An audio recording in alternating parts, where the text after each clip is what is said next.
অভিযোগ সংশ্লিষ্ট স্বপন ভট্টাচার্য, সাবেক প্রতিমন্ত্রী, স্থানীয় সরকার, পল্লী উন্নয়ন ও সমবায় মন্ত্রণালয় ও সাবেক সংসদ সদস্য যশোর ৫ কর্তৃক জ্ঞাত আয়ের উৎস বহির্ভূত ২,৪৮,৭১,১৫১ টাকার স্থাবর সম্পদ অর্জন পূর্বক বুক দখলে রাখা এবং নিজ নামে ১৯টি ব্যাংক হিসাবে ৪১,৬৪,৮২,৩৩৪ টাকা অস্বাভাবিক লেনদেনের অভিযোগে এটি মামলা রুজু হয়েছে। দুর্নীতি দমন কমিশন আইন ২০০৪-এর ২৭-১, মানি লন্ডারিং প্রতিরোধ আইন ২০১২-এর ৪-২ এবং ৪-৩, এছাড়া দুর্নীতি প্রতিরোধ আইন ১৯৪৭-এর ৫-২ ধারায় এই মামলাটি রুজু করা হয়েছে।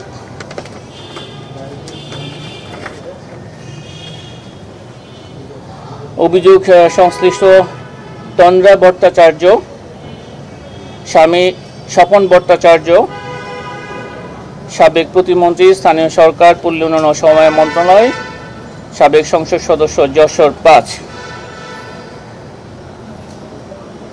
অভিযোগ সংশ্লিষ্ট দুজন ব্যক্তি পরস্পর যোগসাজশে জ্ঞাত আয়ের উৎসের সাথে সংগতিবিহীন ৫,৫৫,৪৫,৩৯১ টাকার সম্পদ অর্জন পূর্বক বুক দখলে রাখা এবং নিজ নামে 10টি ব্যাংক হিসাবে সন্দেহজনক লেনদেনের মাধ্যমে 10,36,35,583 টাকা উত্তোলনপূর্বক গোপন স্থানান্তর, রূপান্তর, হস্তান্তরের মানি লন্ডারিং সংক্রান্ত অপরাধে তাদের দুজনের বিরুদ্ধে আরও একটি মামলা রুজু হয়েছে।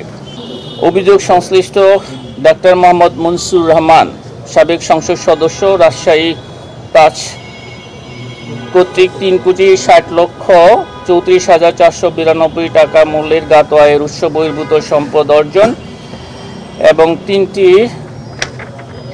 ব্যাংক হিসাবে 27টি জমা বাউচারের মাধ্যমে 6,১০,০০,০০০ টাকার অস্বাভাবিক লেনদেনের অভিযোগে তার বিরুদ্ধে দুর্নীতি দমন কমিশন আইন ২০০৪-এর ২৭-১, মানি লন্ডারিং প্রতিরোধ আইন ২০১২-এর ৪-২ এবং ৪-৩ এবং দুর্নীতি প্রতিরোধ আইন ১৯৪৭-এর ৫-২ ধারায় একটি মামলা রুজু হয়েছে।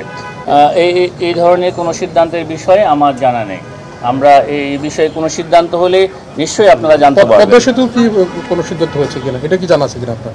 না, এই সংক্রান্ত কোনো তথ্য আমার কাছে নেই। আচ্ছা, আরেকটা যে কোনো সিদ্ধান্ত হোক আমরা অবশ্যই আপনাদের সাথে সেগুলো শেয়ার করব। আচ্ছা, আরেকটা বিষয় হচ্ছে সাবেক প্রধানমন্ত্রী শেখ হাসিনার 8টি প্রকল্পে 21,000 কোটি টাকা অনিয়মের একটা তদন্ত অনুসন্ধান কমিটি গঠন করছে দুদক, বিভিন্ন জায়গায় চিঠি দিয়েছে। একটু যদি বলতেন এটা ঠিক আছে কিনা এবং চিঠিগুলো কেন দিয়েছে, কি তথ্য আপনারা নিতে চাচ্ছেন আসলে? এই বিষয়ে ইতিপূর্বে আমরা আপনাদেরকে ব্রিফ করেছি।